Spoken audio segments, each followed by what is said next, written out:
In December last year, and recently, about a month ago, the Lord blessed him and his wife with a baby boy. And for days when we heard about, we were praying constantly that mother would sing. So it was a blessing when the baby was born healthy. And another blessing was that my grandmother also had saved this past year with answer prayers from the Lord. We continue to go through the process of aging, and people that we know and love depart, yet there's always a family here to support one another, and we just hope that continues through that family relationship from the kids to the grandkids, and certainly through the church and the testimony, because the extended family is also really important. So anyway, very thankful for that, and it's just a blessing to be here with all of us.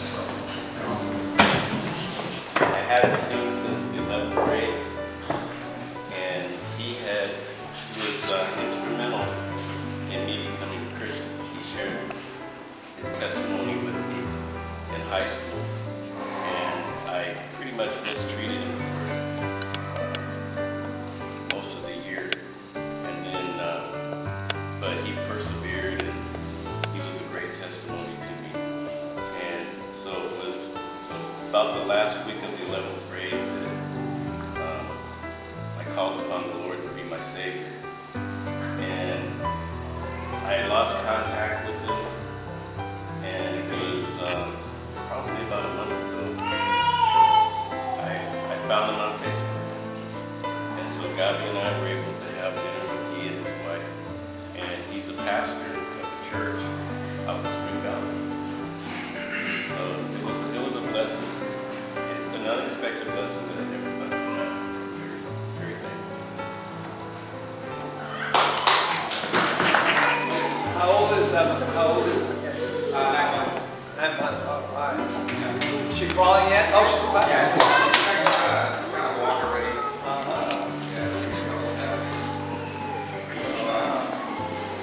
It's a blessing.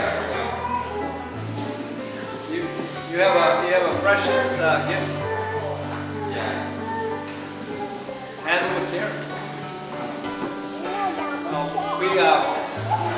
If there's not any other testimonies before I close the back.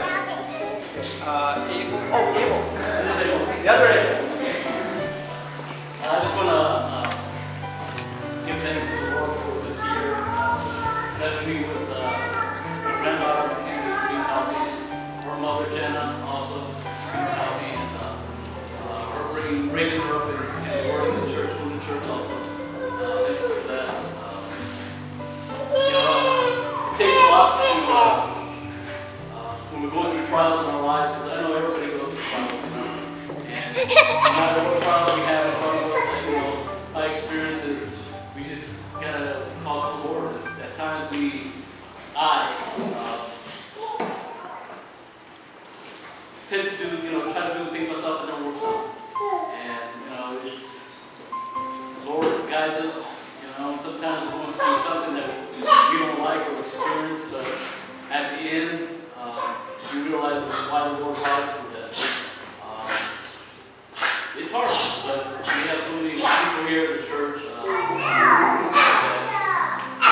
We know time for us. Through the years, Brother Bill Honecker too, there's, in former churches, a lot of, good advice. Sometimes we tend, our pride holds us back, and then, that's our wrongdoing. There's so, the pastors, the elders in the churches, there's so much love there. And he's back there and full steam, hit the ground running, you might say. And I talked with his wife also, trying to locate him. I couldn't reach him on his phone, so I ended up calling his wife's phone and had to talk to Maricel. And they're doing well. They weren't affected greatly by the storm. And I might add, they sent a team, the church that is, sent a team of 7 people to help out in one island that was devastated, Samar. And they got a van and they loaded it with food and clothes and medicine and water. And they got donations from schools because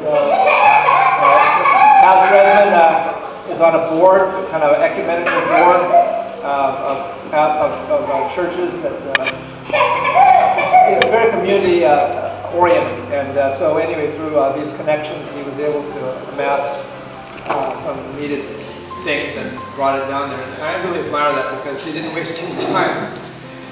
So anyway, we're praying for them over there, and none of the churches that we know that we're involved with over there were affected. Relatives of theirs, yes, not they themselves. So I just would like to report that to you all.